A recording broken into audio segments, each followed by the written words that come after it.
Hello dear बच्चों, welcome back to 30 reason 45 most important topic for NEET. और आज का टॉपिक हमारा है पेडिग्री एनालिसिस। पेडिग्री होती क्या है? ये आपके एंसेस्टर पूरी फैमिली हिस्ट्री में कौन सा ट्रेड या कौन सी डिजीज चली हुई आ रही है उसको पता लगाने का एक चार्ट है। यहाँ पर हम बेसिक कुछ सिंबल यूज करते हैं। मेल के लिए हम स्क्वायर यूज करते हैं, फीमेल के लिए हम एक सर्कल यूज करते हैं। मेल और फीमेल अगर डिजीज है तो उसके अंदर शेडिंग होती है, और एक स्क्वायर और एक सर्कल के बीच में अगर लाइन आ रही है दैट मीन उनकी शादी हुई है। यूजुअली नीट में आपसे क्या क्वेश्चन पूछेंगे, एक पेडिग्री देंगे आपसे, दे विल बी आस्किंग कि identify whether pedigree is dominant, recessive, sex linked और ऑटोसोमल। आइए पहले डिस्कस करते हैं how to identify the pedigree, whether pedigree is dominant और रिसेसिव।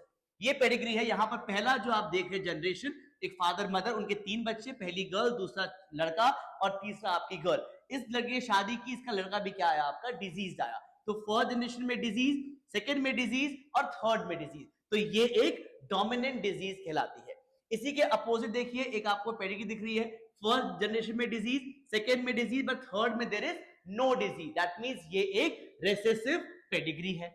अब पता लगाना है कि पेडिग्री ऑटोसोमल है कि सेक्स लिंक्ड है। उसके लिए क्या करना पड़ेगा, आप देखिए, डिजीज मेल से 2 फीमेल में गई है और इस फीमेल से इसके बेटे में गई है। तो जब disease male to female, female to male, male to female, तो ऐसी पेडिग्री सेक्स लिंक्ड होती है।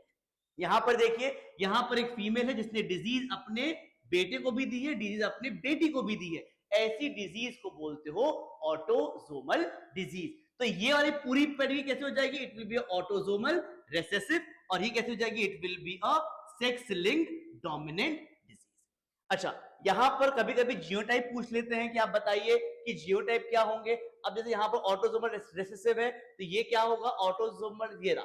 तो जब भी डिजीज होगी autosomal recessive, it will be a small a, और अगर ऑटोसोमल रिसेसिव में अगर कैपिटल ए आ गया तो वो कैरियर होगी, और अगर दोनों कैपिटल ए आए तो normal. What about autosomal dominant, वहां पर अगर दोनों ही कैपिटल आए डिजीज होगी, ए कैपिटल ए आया दूसरा स्मॉल, तो वो क्या होगा, डिजीज तब भी होगा, डोमिनेंट है।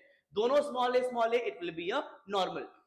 सेक्स लिंक की बात करें, एक भी एक्स क्रोमोसोम के ऊपर अगर डिजीज आ गई तो वो डिजीज रहेगी। अगर रिसेसिव की बात करें, किसी एक पे आया तो कैरियर मतलब नॉर्मली, और दोनों पे आया तभी उसको क्या बोलोगे आप, डिजीज बोलोगे। तो इससे आप क्या निकाल सकते हो, genotype of the pedigree. This was all about pedigree. And remember, ये ट्रिक 95% वैलिड है, क्योंकि कभी कभी नीट में 5% ऐसी पेडिग्री पूछ लेते हैं जहां पर ये ट्रिक से वैलिड नहीं होगा, पर घबराइए नहीं, इससे आपका काम हो जाएगा।